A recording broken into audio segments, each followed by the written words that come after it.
Okay, now we're going to look at some engine components.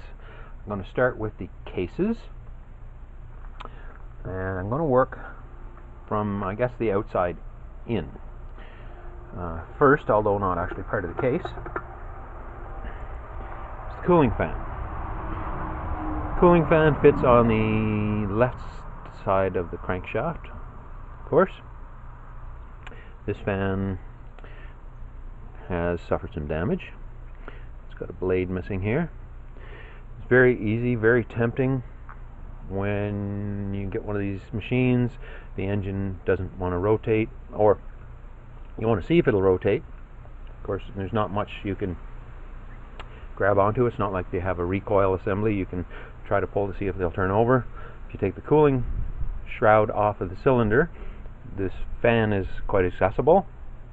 You can try rotating the fan by hand. Of course, if it doesn't move, you might try a screwdriver, or you might try a pair of pliers, and well, before you know it, you got a broken fan blade. So we have some options here on other things to check, on this. These screws don't have to be removed. Normally this fan is an assembly with an aluminum fan with a steel hub. These screws are actually peened, so these actually, it looks like someone's tried to pull this apart. Some of the screw heads are a little damaged. But anyway, those screws should all be in and intact. There's a couple of holes here that are empty. You have to put a puller in to pull this off if it's stubborn. The bore of it, where it fits on the crankshaft and the keyway, should be in good shape. And this fan should have a felt cover on it. I'm not exactly sure what the purpose of the felt cover is. Sometimes our furry little gray friends get in these engines and remove some of this felt that's actually completely removed in this case. So I would say, if the felt is there and it looks to be in good condition, leave it alone. If some of it's missing, I would say take it all off. I'm not sure how it would affect the balance of the fan, but it's possible that blade may affect the balance of the fan. I don't think missing one blade out of all of these would affect the cooling drastically. I have no doubt we could get a replacement fan, either if we watch certain auction sites, or if we contact the Villiers part supplier in the UK. They may have a new old stock one. Actually, I have no doubt that they have a new old stock one, but anyway, we should check for things like that. Besides broken blades, not a bad idea, if none of them were broken, to check for cracks, to see if, maybe somebody has gone in there before we arrived on the scene and tried to pry on a blade, or something's got caught in a blade and the blade has been cracked. Anyway, none of these blades appear cracked or damaged except the one that is missing completely. So that's the fan. So here we have the fan housing. This is the fan housing and outer chain case. So what we want to check on it, of course, anywhere there are screw holes, we want to check that there are no broken screws in them, like this one. And we want to check that the threads are in good condition. So when we put this back together, we're not cleaning threads as we try to assemble it. So this engine was received without the fan cover. The fan cover is a screen, and actually this is kind of a minor spot where if we ran into a problem putting the fan cover on, it'd be quite easy to just put some oil on the screws and run them in and out and clean the threads up. Not like we're all set to install a bearing or put the crankcase halves together and we ran into dirty threads. But anyway, it's a good idea to check all the threads before we start reassembly, so that reassembly can go quickly and smoothly. So on this cover, we're going to check all the holes, make sure the screw threads are fine. We're going to take that broken screw out of there. We're going to clean it a little more. It's been cleaned a bit, but it's still a little grungy. We want to check this gasket surface here. Make sure it's clean. It's been scraped with a single edge razor blade. Take all the old gasket material off of it. It's not pitted, so it should seal fine. This adapter here, held on by 4 screws, has a seal in it. We want to replace that seal, and there should be a gasket between this adapter and this housing. That should be replaced. We have an oil level check plug. It has a fiber washer that should be replaced. The the chain case fill plug has a fiber washer on it. We could replace that, and we probably will, and we should check to see that the vent hole in that plug is open, and we should also check to make sure that this part of the casting hasn't been cracked. When you're working with the carburetor, the intake manifold mounting bolts, this part of this housing gets in the way, and it's quite easy to crack this. This one appears to be good condition, good usable condition, other than it's a little dirty, it's a little corroded. It's mostly corroded here in spots where it won't be seen when it's put back together, but that outer chain case and fan housing is quite usable. This is the inner chain case. Again, we have a gasket surface here, a couple of plugs that should get sealing washers on them, the fiber washers. There's a pin here to locate the inner chain case, the outer chain case. We want that there. The stud that attaches this to the transmission cover, I believe. Anyway, the stud is there. It's in as far as it'll go. The threads are good, nuts on it, washers there. This is a gasket surface. Want to make sure it's clean, it's pitted, and there's no burrs on it.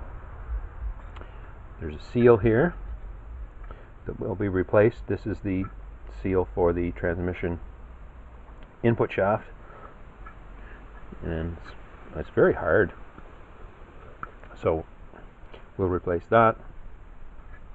The gasket, just a word here, the gasket for this case, this cover, inner chain case, the gasket that goes here and the one that goes here are part of the engine rebuild set. However, the seals are not part of the engine rebuild set.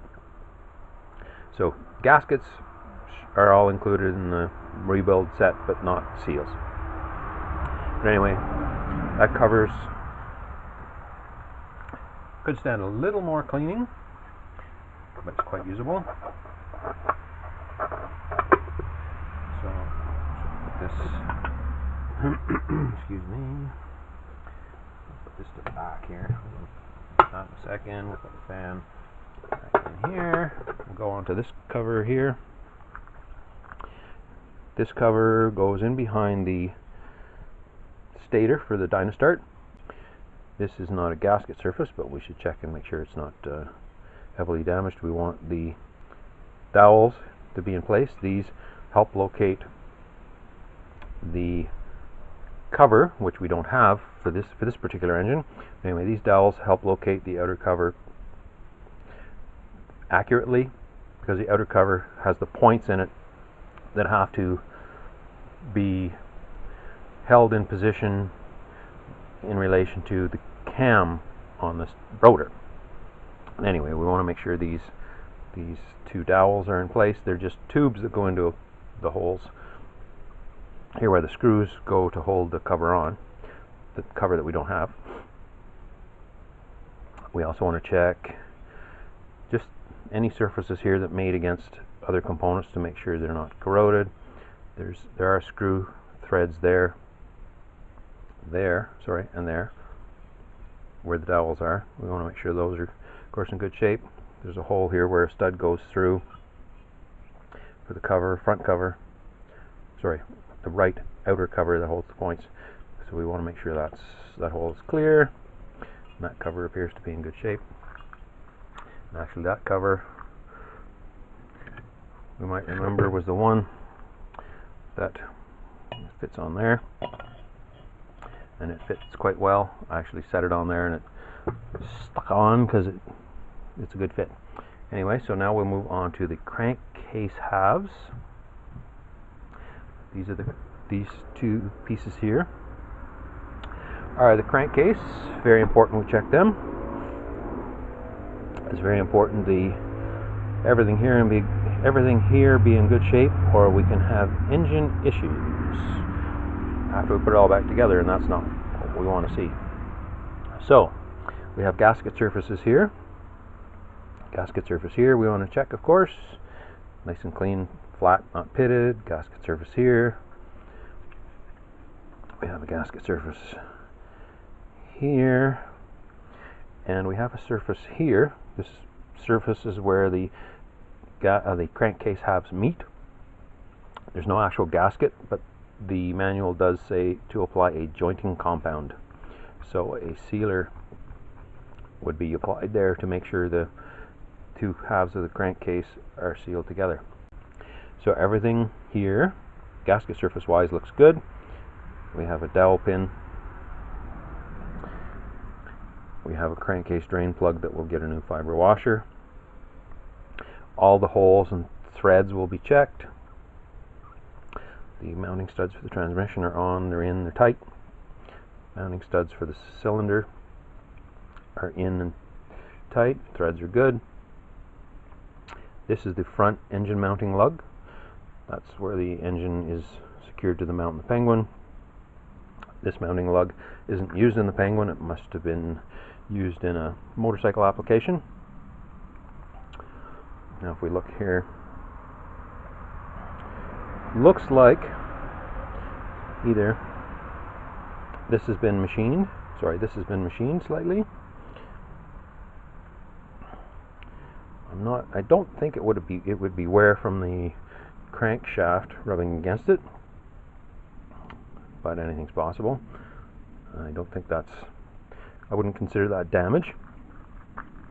We want to check this hole to make sure this hole is clear and clean.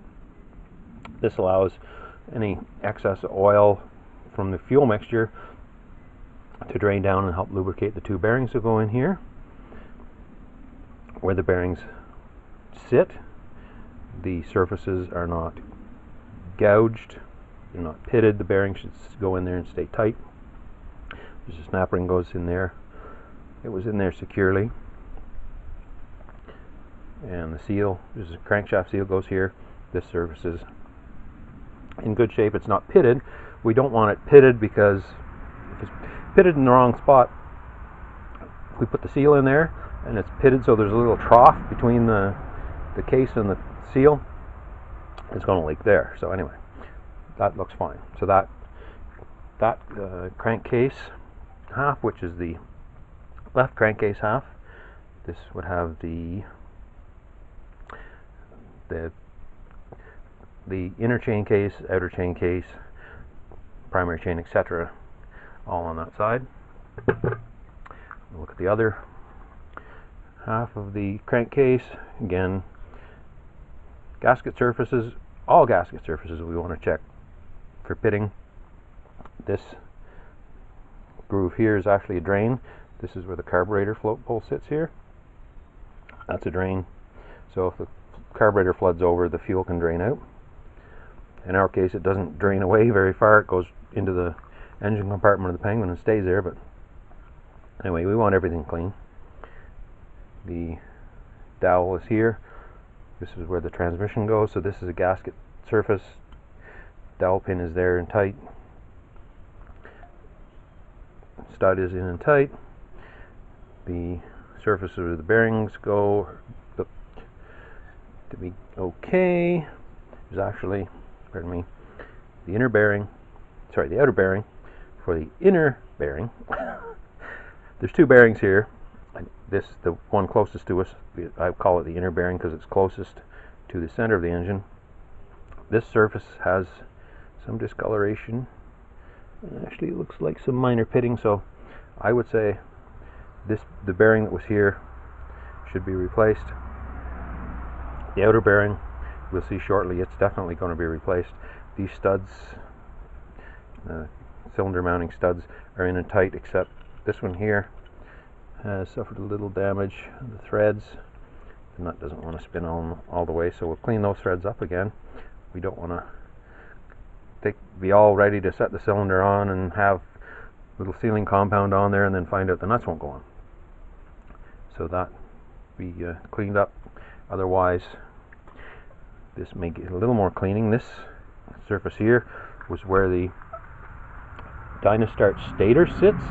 It was quite rusty. Of course, not the aluminum. The aluminum is discolored from the rust on the stator.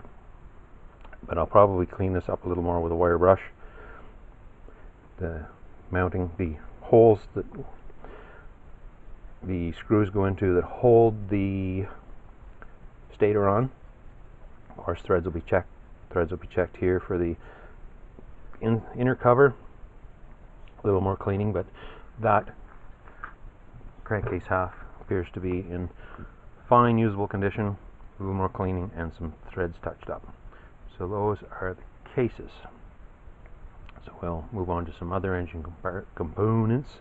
I'll just move these away and bring some more in. We'll check in a moment. Okay, so we're going to continue on with the engine, and we're going to see here the engine components usually worn and or damaged as the engine wears normally, or if something goes wrong when the engine is running. These components are usually what bear the brunt of the damage, and these parts normally wear as the engine's being run. Anyway, we'll take a look. Some of this damage was quite visible, and since this engine was actually seized at one point in recent history, we knew right away there was going to be some things that would require attention.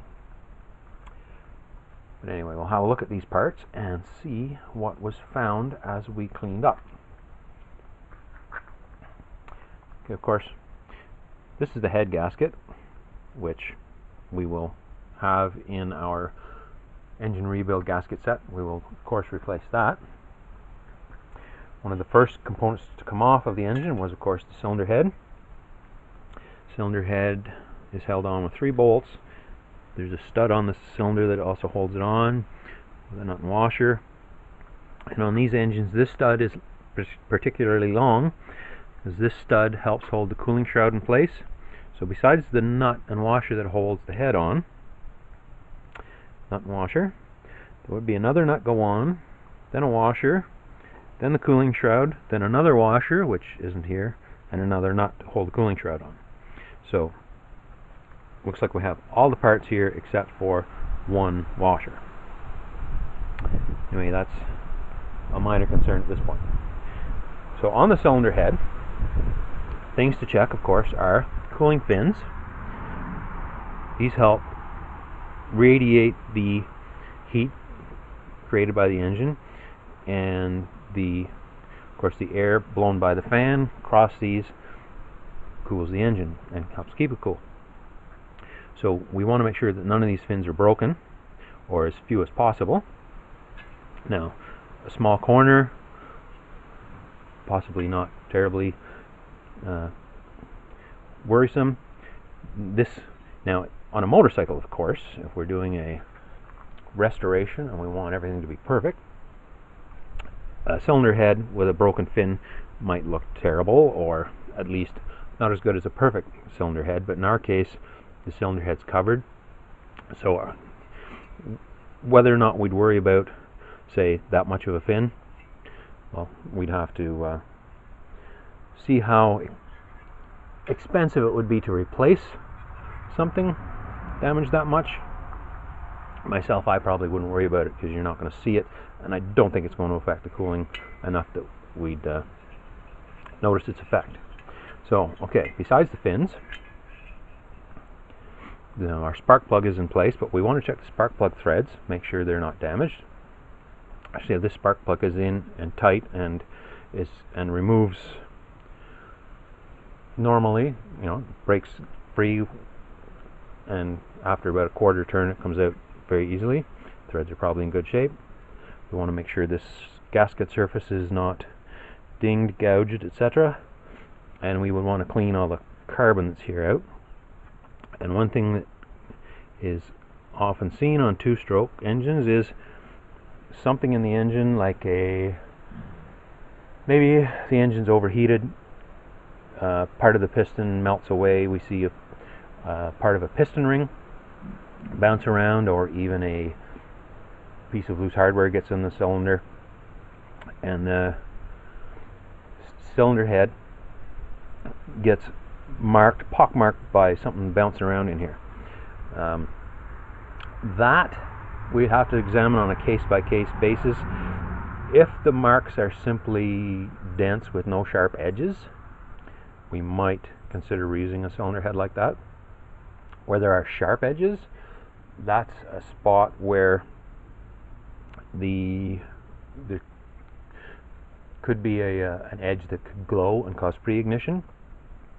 So that we would definitely want to be replaced. But we don't want to see any marks in here. We want to see this smooth when we clean this carbon out. We'd want to soak this and scrape this out if need be with something like maybe a wooden blade, maybe the end of a plastic toothbrush, just cut and sharpened to be chisel-like, and we would want to clean that. But that cylinder head looks fine. Now my hand is covered in carbon. Now, again, this engine was seized in recent history when this repair or effort started to get it running again. So, piston was stuck in the cylinder. The engine would not rotate. So, things to look at on a piston, if your engine isn't seized even. Want to check that the piston rings are free in the groove. These ones are stuck in the groove. They should protrude a little bit, and when you squeeze them they should move. These piston rings should have a locating pin. There's an end to the piston ring because the piston ring is C-shaped. There's a pin in the piston so that the ring can't rotate on the piston. So you want to check and make sure the pins are in there. There's one there, and this is corroded enough and dirty that it's hard to see the end of the piston ring. The end of the piston ring is there and the pin is there. The piston shouldn't show signs of scuffing. There should be no visible stripes that you can feel in it, and this one is guilty of that. There are burn marks here. This most likely, I believe, what I've read, is caused by the piston ring sticking in the groove. So what happens is, when ignition happens, some of the combustion pressure, so the explosion that's happening in the cylinder, leaks by the piston rings, and it marks the side of the piston. But anyway, this piston has other issues too. There's corrosion transferred from the cylinder. The piston pin is in there, the circlips were in there, but this piston is broken. So amongst everything that's wrong with it, which we might, if we really wanted to, we could possibly free up those rings, replace them, clean the piston up. Maybe the scuffing isn't that bad. If we cleaned it up, it might be reusable, but definitely with this break in it, that piston is not reusable. So on to the cylinder. Of course, the cylinder is cast iron. I hope I don't drop it because I'm not wearing safety shoes. But the fins on it should be broken. Sorry, not broken. Obviously, we don't want broken fins in any case. We don't want broken anything. This engine looks, this hasn't been cleaned. I would say there was a mouse nest in this engine. This is the exhaust port. The nut that holds the exhaust pipe on threads on. There's a finned nut that screws on here. We want to make sure those threads are good. We'd want to make sure this exhaust port was cleaned of any carbon before we reused it. This gasket surface here, in good shape and clean. I don't know if we can look inside the cylinder there. And the cylinder, of course, is very important. It works in conjunction with the piston.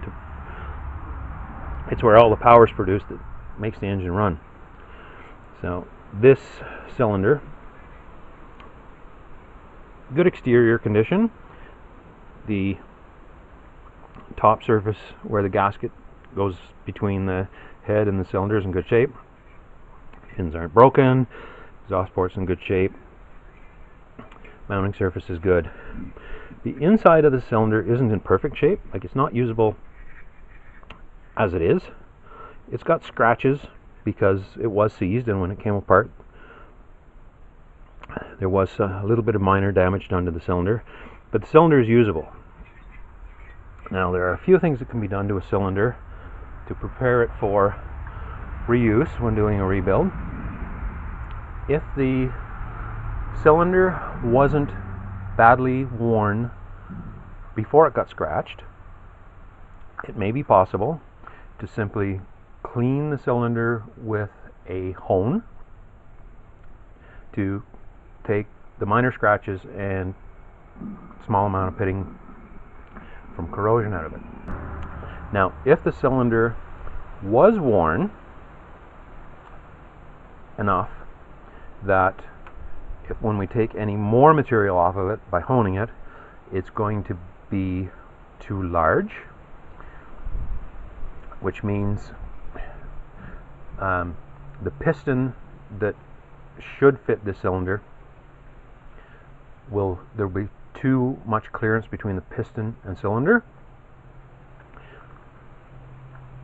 If the cylinder was worn so that machining it by honing is going to make it too large for the piston that's a replacement piston that was in it, if we got one exactly the same size and put it in it after it's honed and there's too much clearance, that would mean we would have to machine it to the next oversize. These engines, I believe, from the factory came with, or there were pistons available in, I believe, 20 and 30 thou oversized. That might not be correct, but what that would mean is that the cylinder's worn, and normally it doesn't wear evenly top to bottom. It normally only wears where the piston rings run, so it gets kind of barrel shaped. It's narrow at the bottom and top and worn outwards in the middle. So then you would have to machine the cylinder so it's a cylinder again, slightly larger, and then fit an oversized piston to it. So anyway, we're not sure if this cylinder, now this cylinder may be scratched, the scratches may be deep enough in it that along with whatever wear it had before it was seized, it may require machining, or machining to an oversized. But anyway, it's at least going to need to be honed. I would assume that we're going to machine it oversize and then use the hone to prepare it for reassembly. So, although usable, definitely reusable, that I would call that a rebuildable cylinder. So the cylinder is usable, but it will require some work. So now actually I'm going to go to the crankshaft. So on the crankshaft, of course, as the crankshaft comes out, some of the bearings stay in the crankcase, some stay on it, and I've already removed them. So some of the bearings that were on this crankshaft, or that work with this crankshaft, between the crankshaft and the crankcase, have been removed. I'll just put everything a little closer here so I don't have to reach for it. So, put it more or less where it was when it came apart. Okay, so here we have the crankshaft assembly. We have one bearing on it on the left side. This is the left side where the sprocket would go on this side. The rotor for the dynastart would go on the right side here. So we would have a bearing here, spacer, another bearing. On this side we would have a bearing, the spacer still there, and we would have another bearing. Now these bearings I've removed. This bearing, I don't know if you recall when we took this apart, when this was in the case, we could spin it over and it was quite noisy. So what I found when I pulled it apart was it had these roller bearings on the left side, and it appears these roller bearings are not odd.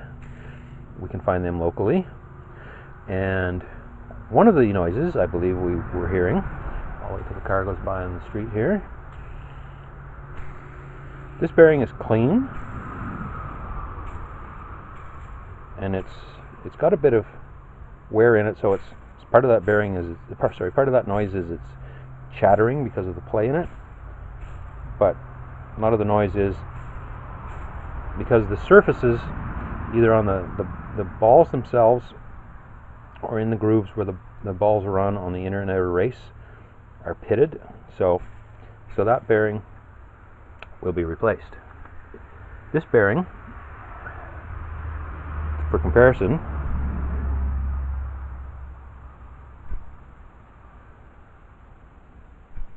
is very smooth. If there's any noise there, it's very slight. So now we might say, well, we're in this far, we're going to do one bearing, we might do the second one. And that would be reasonable actually to go either way. Either leave that one alone so we're not risking possibly damaging a new bearing putting it on, but anyway, we can decide that later. Now on the other side of the crankshaft, this bearing was removed. This bearing, actually when I received this engine, the crankshaft would not rotate a full 360 degrees, and we can see that now the cylinder and piston were off this, so we were just working with the crankshaft in the crankcase, and we were just spinning the bearings. But this bearing, right there's a nice wide brown stripe. This is probably where it was, the bottom was where it was sitting downward in the case. This is the bearing rollers. These bearings have cylindrical rollers. The ones on this side of the crankshaft have cylindrical rollers. The ones on this side of the crankshaft have ball-shaped rollers. So these cylindrical rollers are very corroded. They're held in a cage, so we can't look at the inner race, but anyway, we don't need to look. I'm sure this would all come as an assembly, at least the inner and outer comes as an assembly, and possibly the outer separate. But anyway, this bearing is not reusable. It's all corroded, pitted, and it would be, if it would spin, it would be very noisy. Now, the other bearing on here, the rollers, pick it up, better look here. The rollers, okay, so looking at this bearing without removing it, the rollers, actually that roller has a bit of discoloration, which isn't coming off of my finger. That one's looks good. And anyway, this bearing looks, we'd almost want to reuse that one, or I should say almost consider reusing that one, except for the discolored roller R2 we see here. I would say we would consider very seriously replacing that bearing. The spacer collar here will have to come off, and the bearing will have to come off, but anyway, that is something that should be replaced. Now the bearing, the very rusty bearing, was here on the crankshaft. The surface where it sits is actually not in bad shape, but The area of concern on this crankshaft is this surface here, right here. The bearing sat here. There's the Woodruff key and the tapered area where the rotor sat, and the area between is where the crankshaft seal goes. And this is very pitted. It was corroded. I cleaned it up with a wire brush. Now, it's not a working surface in the sense that a bearing doesn't sit there, a bearing doesn't have to stay there, it doesn't have a lot of load on it, but the crankshaft seal is trying to seal against this surface, and the pitting on here makes this rough. So for one thing, it's going to wear a seal out. And also, all those little depressions are like little tunnels that go from the area we're trying to seal to the outside. So air's going to leak past that. So we'll have to see what can be done, if anything, to repair this. I'm thinking there may be an option, and I'm just thinking, I've seen it done in other applications, not sure if it'll work in this one, where a sleeve can be put over this, so it gives the seal a nice smooth surface to run on. That's something that I've seen done with an area worn by a seal. Again, I'm not sure if that's even an option here, but something that might be able to be done. Now, while we're looking at this crankshaft as an assembly, the crankshaft assembly has the connecting rod on it. The connecting rod has a bearing in it. Actually has two bearings in it. It's got a bushing at this is where the wrist pin goes, and it's got a bearing at what's sometimes called the big end. You can maybe see the cylindrical bearings in there. There's, I believe, possibly 2 rows, maybe 1 row, but anyway, we want to check that for wear. There may be a slight amount of wear there. If the bearing is determined to be loose, this crankshaft comes apart. There's a pin that goes through here so that this part of the crankshaft and this part of the crankshaft can be separated. So we have several options here. Sorry I bumped the camera. And I'm just going to set this down because it's getting heavy to reach over the camera with it. Okay, so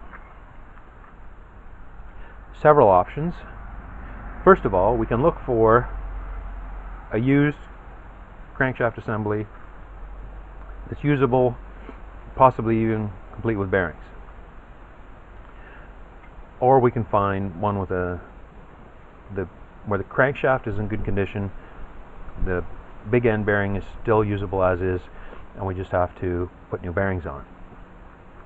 We could also look at having this crankshaft rebuilt, which means having someone with a heavy hydraulic press take it apart, replace any components here, the bearing, the connecting rod, and or the pin, and replace this half of the crankshaft, this shaft and weight. And we could also, if we determine that, I do feel a little bit of play in that, if we determine that that amount of play is enough, that this needs attention and it has to come apart, well, that's one thing. But if we determine it's not enough, that we need to take that apart, we could consider, or we could at least look into repairing this or covering it with a sleeve. Anyway, that's, to me, is probably the most serious concern with this engine. The fact that our crankshaft might not be reusable, and not in that it's, without this crankshaft the engine will never run again. There are options. Used crankshaft, rebuilt, possibly possibly a used crankshaft that needs this rebuilt, needs a new bearing, needs new bearings here, etc.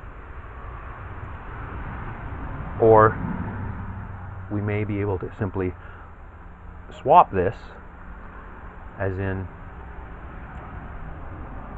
send to an engine rebuilder or our failures part supplier. They may have these where they've taken one just like this that's not in perfect condition, taken it apart, replaced any worn, damaged components, and have it available for sale in exchange for a rebuildable component.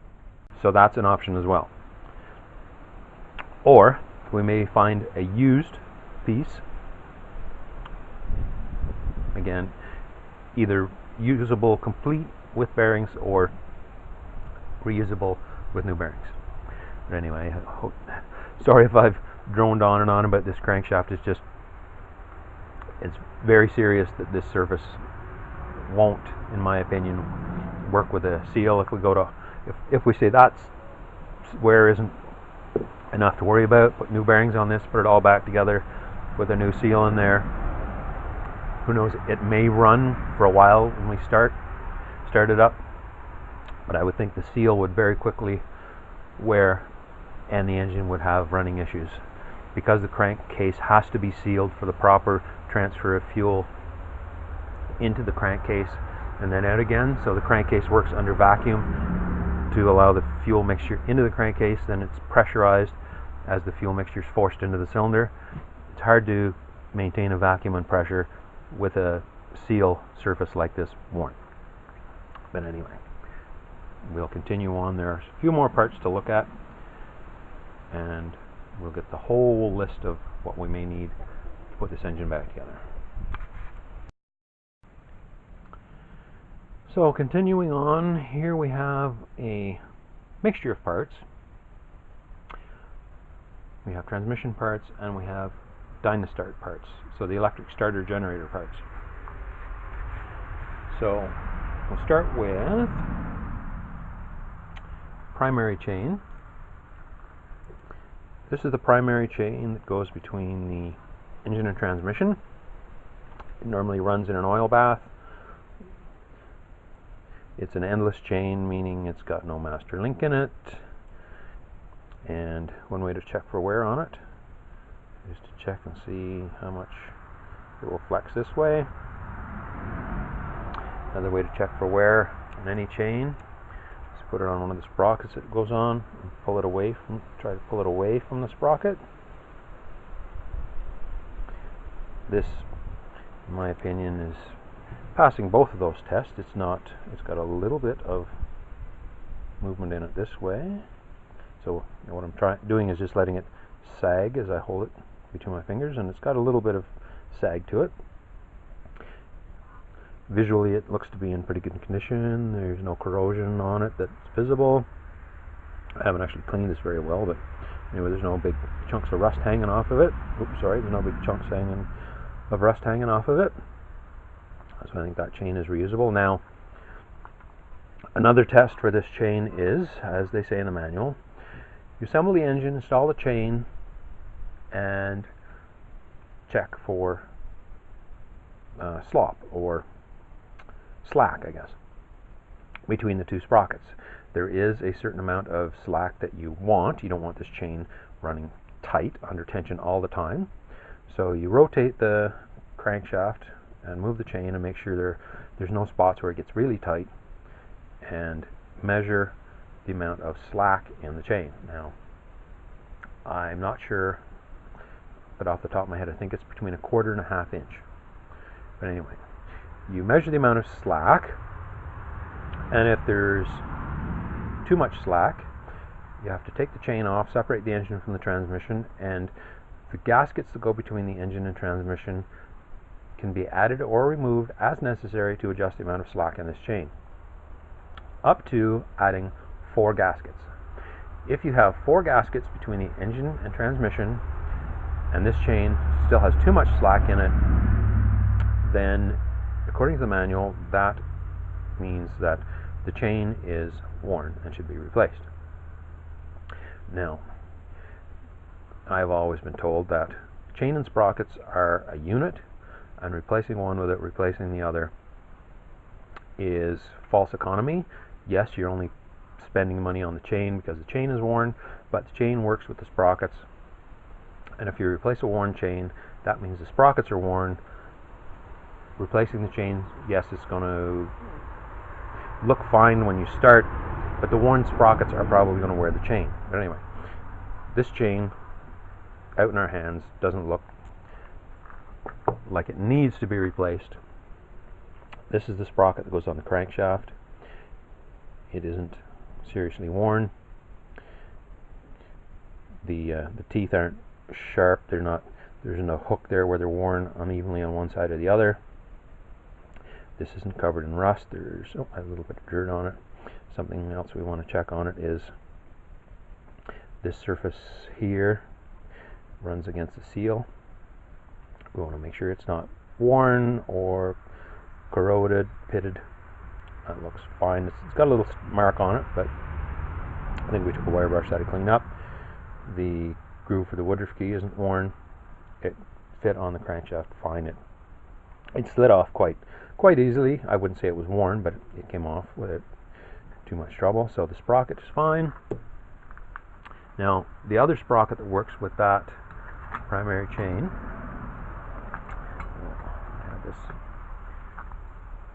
set this together so it doesn't fall apart in my hand. The other sprocket that works with that primary chain is on the clutch basket. So we're hoping that it's in good shape, and it is. The teeth are all not very sharp. They're not worn, again, the same as the other sprocket.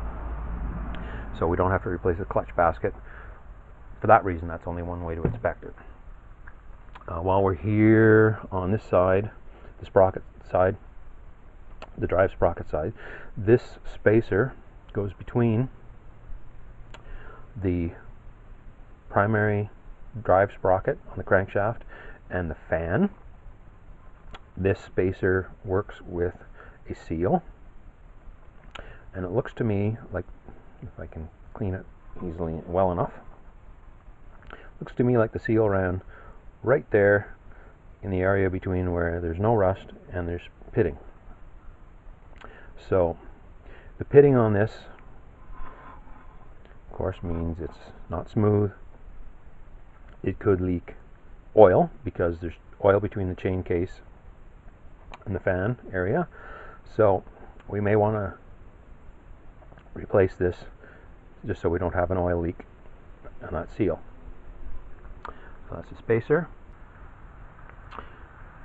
Here we have a drive washer that has a little staining on it from where some bearings sit. This goes on the back of the clutch basket. We want to make sure this isn't corroded, this surface here isn't pitted, worn, and this all looks good. The inside of it is also in good condition.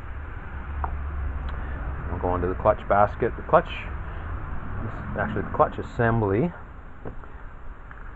such as it is. Okay, we want to make sure when we take this nut off, in this nut, of course, the threads we want them in good condition. The adjuster, we would like the screw head slot to be in good condition. The lock nut, of course, not rounded. All the threads are in good condition. This nut is removed by using a tool that fits in these holes. So a little bit, we can see this has been off once or twice. There's a little bit of a light damage to those holes, but I would say that nut is reusable.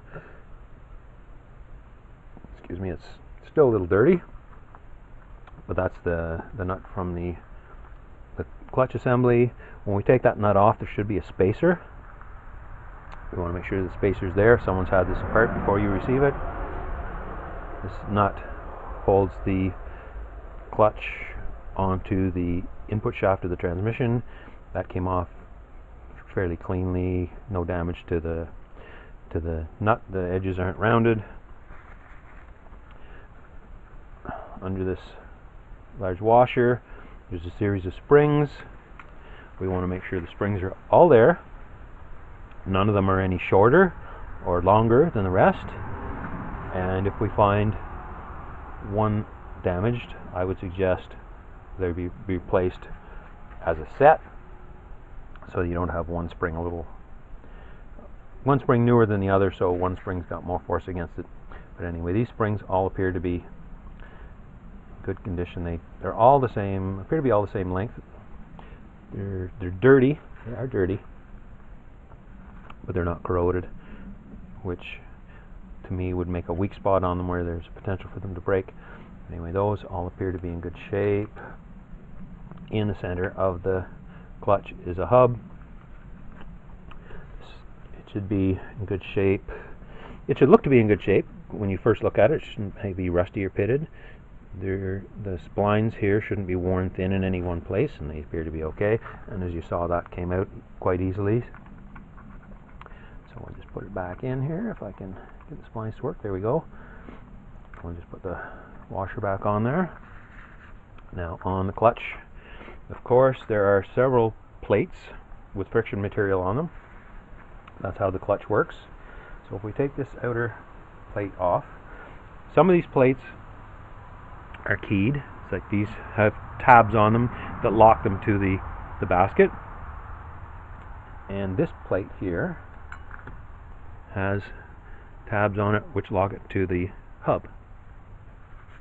Now we can see marks on here where all the friction material on the plates has sat for quite a while. The friction material actually appears to be cork in this clutch, so that should be cleaned. So that's nice and smooth. Just a wire brush should probably clean that up. So we want to check these plates with the cork on them to make sure the cork is not peeling off. It's all there. And we also want to make sure that these tabs aren't worn, and those tabs fit in these grooves. We want to make sure that we can't see wear spots where those tabs sit in the basket. So this groove has nice straight sides in it, so I would say we check the basket, the sprocket, which is riveted to the basket. That's in good shape. These grooves don't appear to be overly worn, so I would say the basket's in usable condition. Excuse me, I'll pull another one of these plates out. These are probably stuck together. Yeah, see, these are stuck together. This plate, this steel plate here, this is just a simple steel plate with the teeth that lock to the hub, and this is the plate with the cork, and they're stuck together. So we definitely don't want to put the engine back together with them stuck together. Sometimes they stick together even after we put it together, but anyway, this plate, which should just be steel, should be cleaned with a wire brush to get the bits of gasket, cork, sorry, that are stuck to it cleaned off. But those appear to be in good condition. There is a spec in the manual, I believe. You can either measure the plates with the cork on them to measure their thickness, or you may have to stack all of the plates together and measure the thickness of all of them together. Now, we did take a quick look at the hub. Sorry, here's the hub. It looks like these hubs are quite similar. There's a center with splines on it. We check those splines. We also want to check these splines, make sure they're not worn in any one spot. This one looks fine. There's no corrosion, no wear in one particular spot. We also want to check this plate in the bottom. This plate has splines in it which work. This plate works with the splines on the input shaft of the transmission. We'd want to check those splines. They look to be okay. It's a little bit of wear here where the hub has sat on it, but I don't think that's anything to be concerned about. So we'll clean this to get the cork off of it. On the back here, this surface here, where it's particularly shiny, has a spacer. I think that's copper shim in there. That should be clean, not corroded or pitted. Our copper Shim should be in good condition, not worn through. And the basket, again, one other area to check is, sorry, this hasn't been cleaned yet very well. This surface here, where that shim runs, should be clean, and this area here, right here, is where there are a set of bearings. If we go to there we go. This washer we looked at earlier actually goes there, and there's a set of cylindrical rollers that go in the groove between these two pieces. So again, this is a bearing surface on the centerpiece. Bearing surface on the basket should be checked for corrosion and pitting, and the rollers that go in there should all be checked for corrosion and pitting. And in this case, I think everything we have here is okay. So just going to put everything back together so I don't have to remember in the future how this was. Just put it together now. So it's actually quite easy because we've done this once or twice. So in the basket we put the copper spacer, we put the dished plate, then we put a disc with the cork on it, then we put, now a couple of these are stuck together, so we have cork, then we want a steel plate. The steel plate has a cork one stuck to it. I know if I was really clever, I'd have this hub in there so that I could key the inner ones as I go. So, stand back in, sorry. I try to keep stuff together as much as I can, even when everything's apart, so that you don't have to remember how everything goes back together. So I have a steel plate, now a cork one,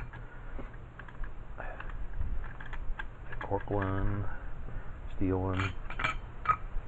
It doesn't matter which order these go in.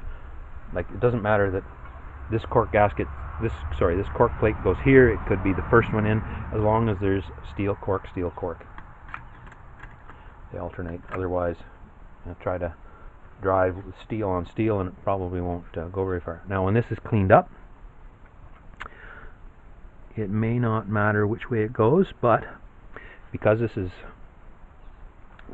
cut by stamping or shearing, and the way this is put together, it has it looks like this would have been up when it was made, because it's got slightly rounded edges here. I would say that should stay down. May not matter, but not a good idea to assume it doesn't matter, put it back together, and then, oh, I have an issue. I guess that did matter. So there's the clutch assembly. So we can that nut a couple of turns to hold everything together so nothing goes missing. And here we have the cylindrical rollers that are part of the clutch. They're all clean in the sense that they're not rusty and pitted. So clutch assembly looks good. So now we'll move on to, I guess, an accessory component. Oh, I've forgotten. I'm not here. That nut in there. And that's part of that clutch. So that'll go into a basket, that is a basket. That'll all go into a zip bag to keep it all together. Okay, so here we're looking at we have the, let's go there in the flashlight way. We have the rotor and stator, actually the rotor and stator for the Dynastart. These are produced by SEBA, and part of the engine as it's received from Villiers, this is the starter generator assembly, or the engine installed parts. There are other parts of this, but anyway. Okay, so when we first remove the right-hand side cover from one of these engines, what we see, sorry, I got these a little late order. What we see is the starter rotor with the camshaft installed. When we remove the right side cover has a little cover on it, says Villiers on it in a nice fancy script. If we took that cover off, we would see the ignition points. When we take that cover off, what we see here is the ignition cam. This cam is held on to the rotor with 2 screws with washers, lock washers, and if we usually carefully give that a tap, after we take the screws out, of course, it comes off. And what we want to look at on the cam is, this is the cam here, this is the cam surface that rubs against the breaker points. We want this shouldn't be round. It's got a lobe to it, which means it's semicircular with a high spot on it, so that as the crankshaft rotates, the rubbing block of the cam rubs on the cam. Sorry, the rubbing block of the points rubs on the cam and opens the points. So we want this as smooth as possible. Sorry, we want this as smooth as possible. This is rusty and pitted, so I would try to polish that up. We may be able to put a bolt through it. Actually, we put a bolt through it, chuck it in a drill press, maybe try some abrasive paper or even a file, and we would alter the shape of it, but we might be able to reuse it, or we could simply order a replacement. But I don't think this cam would be reused the way it is because of the pitting on it. Again, it might work for a while, but then it's going to wear the rubbing block on the points away to the point where the points don't open and the engine won't run. So something we want to watch on this cam when we put it back together is there's a notch right here. You see that? Yeah, we see the notch right there. And on the rotor, looking. Okay, it's hard to see on this rotor because it's a little dirty. There should be like a punch mark right there, because this cam, the holes in the cam and the rotor are 180 degrees apart, so theoretically the cam can go on that way, or we can put it on that way. Now the punch mark that's here should line up with the little notch in the cam, so the cam goes on that way. And as you can see, excuse me, that even though this is rusty, the cam went on there easily. If I turn it 180 degrees, it sits down on this side, but where the punch mark is, it won't sit down. So that is the wrong way. And actually, no, this one I think was together correctly when I got it, but another one I got was together incorrectly. So if we put that together the right way, it goes together. Anyway, it's important to check when you put this back together that the cam goes the right way, otherwise the ignition's 180 degrees at a time. Anyway, so on the starter rotor, Dynastart rotor, once we take the cam off, and if the cam comes off easily, we can assume that the threads for the screws are in good shape. There are more threads here. There's an internal thread here. That internal thread is used with the tool to pull this off of the crankshaft. We should clean those as much as possible before we put any, try to thread the tool in there so we don't damage anything. Anyway, those threads are in good shape. We use the puller to take this off. The keyway, the groove for the Woodruff key to index the crankshaft should be in good shape. This surface should be smooth. The nut that was on here does not have a lock washer underneath it. This fits on a taper, so the nut just goes on, pushes this onto the taper and holds everything in place. Now the inside of this rotor, pardon me if I get those confused, the rotor is the part that rotates, the stator is stationary. So the rotor is steel housing with copper windings in it with what I'm going to call pole pieces inside. So it's steel, copper, steel. And the windings, besides going around the circumference of the rotor, also go on the face here. You can see the windings there. Now, there is not a lot of clearance between this rotor and the stator, and they both have steel components, which, if moisture is allowed to sit in there, causes corrosion here on the rotor and on the faces of the stator, and the two stick together.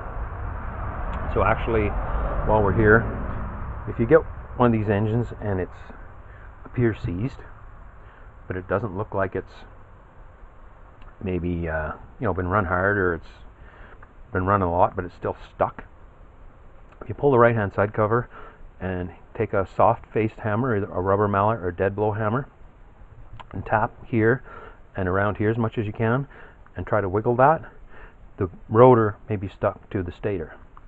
Actually, I have at least one Penguin here. It runs, but if I don't run it for more than a year, because my machines don't all sit inside, sometimes they corrode a little bit while they're sitting, and the rotor corrodes, so the engine sticks. So I have to take the right cover off, tap the rotor, wiggle it, and it frees up. So what we want to look for in here, copper windings are covered in shellac, which insulates them from each other. So we want to make sure there aren't any big scratches, or this hasn't been impacted, like hit with a hammer or dropped, so that either the copper is cracked and broken, or the enamel, especially between two wires, is damaged. That would cause a short. But we also want to check down here, right down here. I'll get something to point with here.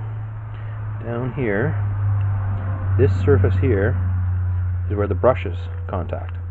This should all be clean.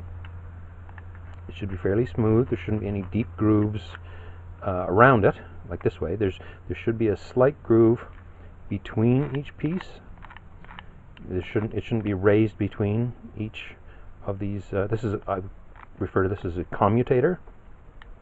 This is where the brushes contact. So the commutator should be clean. It should be shiny. This one has to be cleaned up. It's corroded. It can be cleaned up with a light abrasive paper. We don't want to use anything too heavy on that and damage it. And none of these commutator pieces should be distorted, which might happen if the engine is someone tries to start the engine while it's stuck. It may overheat the commutator, burn it, and distort it. So anyway, although this is rusty, the pole pieces are rusty, that corrosion can be removed. The center here was pretty rusty, actually. This surface was rusty. It can be cleaned up with a wire brush, and I think if I was to take some light abrasive paper and clean that commutator up, that would clean up. So although not the prettiest rotor, I think that rotor would be usable. So now we'll go to the stator. Now the stator it's a bit of a job to remove it, especially if it's been in a damp area. Make a few notes here before we look at the stator itself. Okay, the wiring, I harp on this a little bit, but it's a bit of a pet peeve. these wires, these wires go into the control box, or the black box. They're in a grommet, and I'll go back into the black box in the correct relative position. But when this was taken apart, it was done correctly in that they weren't cut. I've seen where these wires have been cut. These wires, oh, they're all black, they're all the same size, so we'll just cut them all and twist them all back together. When we put it back together, it shouldn't matter. Well, nothing could be farther from the truth. Now, these wires have all been marked with tape and magic marker, which is excellent. So, at least that way we can tell where they go. But, of course, when that was done, it may not have been known that each one of these connectors, or terminals, I guess, on these wires, they all look the same, but they're all marked M, 1V, HE, V, DF. So these are all marked. So it is important that they go back in the right spot, because it must be, because they've marked them to indicate the terminals these mate to in the black box. And what we have here are we should have a ground wire. There's a ground wire. There's the end that is normally underneath one of the transmission mounting studs that grounds the control box to the engine. And that wire, if we follow it, goes back here somewhere. There's 1, 2, 3, 4, 5 large black wires. One of them is this ground wire. The other 4 go to the stator. Besides the 5 black wires, we have 3 smaller black wires. One of them, I believe this one marked DE, goes to the stator. There's a smaller wire there, so there's one that goes to the stator.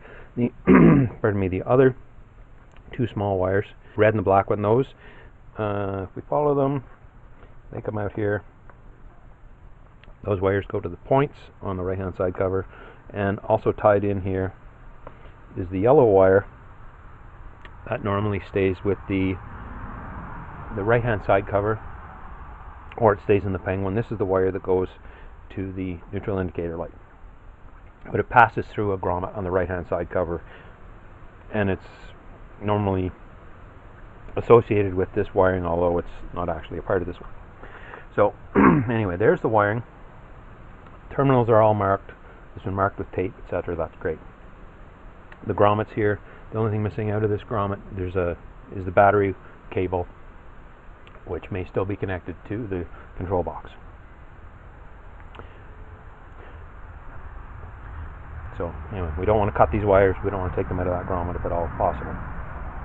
So the stator, the part that stays stationary, it again is copper wire wound around pole pieces, copper wire, steel. So the faces of these pole pieces is corroded. They should be cleaned so that there's an air gap between the stator and rotor. The stator also houses the brushes, which in this case are damaged, sticking.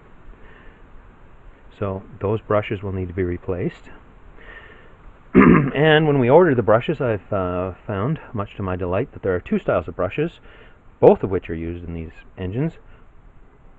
These brushes, if we look, this brush and this brush have wires coming out in opposite directions. This one comes out from this side, this one comes out from this side, so there's a right and a left, and these have straight, the terminal on the end of the wire is straight, so it's like it's in line, the wire is in, it's a straight shot with wire to with the screw.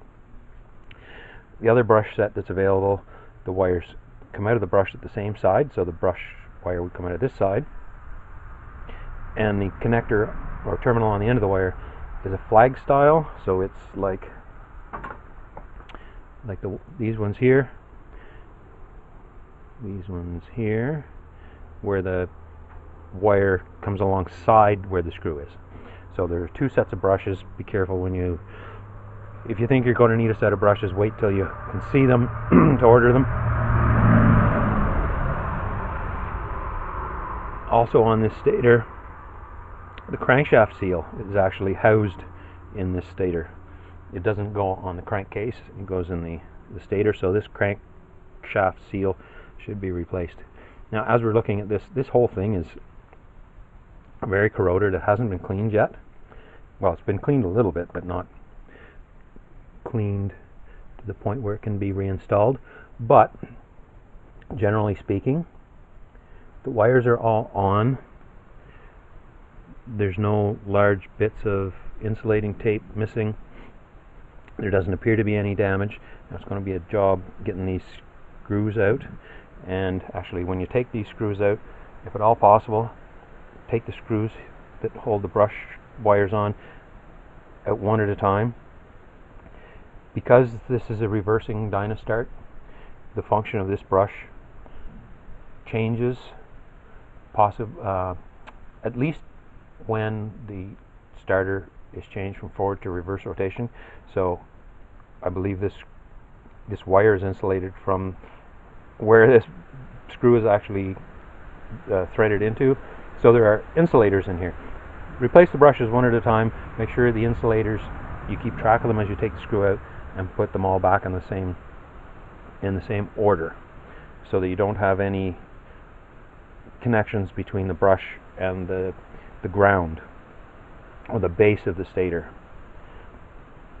Now the inside of the stator is very rusty. It was stuck on the snout of the crankcase. It hasn't been cleaned up, but it should, in my opinion, clean up. So there does appear as though there was some sealing compound of some description between the stator housing and the end of the crankcase, which would make sense since the seal is in the stator, not part of the crankcase. But this needs some attention and it needs to be cleaned up. There's rust, flakes of rust, places the base of the stator. It's almost like a steel cup that it's all wound on that installs on the engine. I don't think it's corroded to the point where it's unusable. It's going to take some time to clean this up to get the corrosion that may fall off when the engine's running and end up in places where we don't want it. It's going to take some time to clean it up. But other than loose corrosion or caked on corrosion that's possibly going to cause issues later, I don't think it's damaged to the point where it's unusable. It's just going to be a little tedious cleaning it up. I'm actually looking here. I'm looking at one of these brush holders. One of these brush holders isn't quite square here, so they should all look exactly the same, the brush holders, so might have to tweak that with some pliers if at all possible. But anyway, I think this stator is reusable after some time is spent cleaning it up. We'll definitely need a new seal put in it, but I think the Dynastart components that we have here, other than needing normal service to some degree, the rotor, usually in normal use, the brushes wear, they're made of carbon, the carbon gets everywhere. So normally you have to service this by taking it apart and cleaning it up. We're going to clean it up. Some of the cleaning isn't because of carbon, it's because of corrosion. But anyway, the rotor I think is usable. It just needs the corrosion removed from the steel components, and the parts where on the commutator where they contact with the brushes, those have to be cleaned. Again, the stator, the rust, especially between on the surfaces where there needs to be an air gap between the stator and rotor, those will have to be well cleaned. All possible, a little smear of paint on there might help preserve them. So the corrosion will have to be removed. The brushes will have to be replaced carefully. The screws will have to be, the heads of them will have to be cleaned so that we can get a screwdriver in them and hopefully remove them without damaging them or breaking them.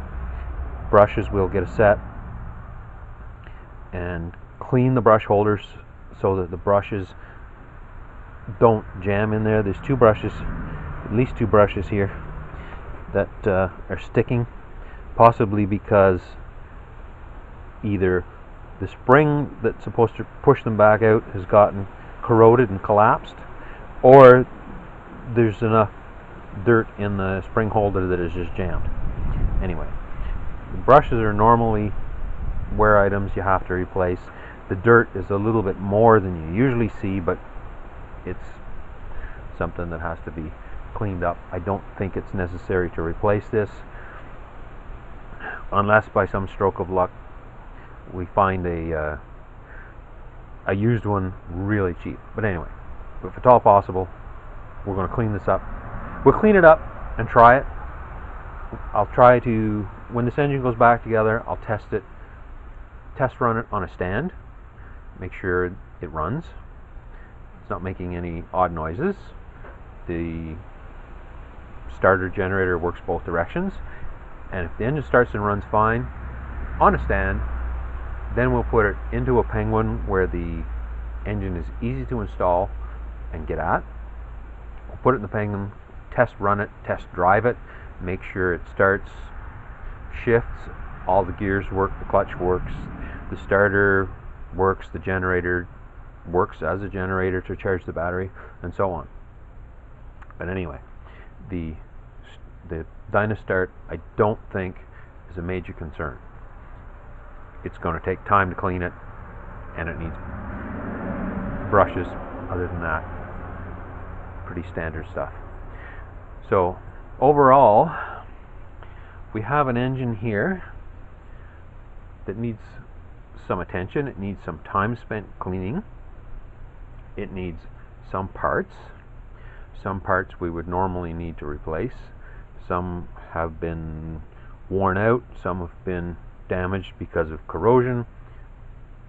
But anyway, I will make a list of everything required for this, including the labor that's going to be required to disassemble and reassemble the crankshaft, to rebuild it if we're going to use it, and the labor to machine and hone the cylinder for use with a new piston. So anyway, that's a look at this engine in pieces. Hopefully before too long we'll start looking at this engine with some new pieces going back together, or some pieces new to it anyway. So anyway, we're hoping before too long this engine goes back together and we hear it make some noise. Thanks for watching up to this point. Again, I hope to be back with some reassembly.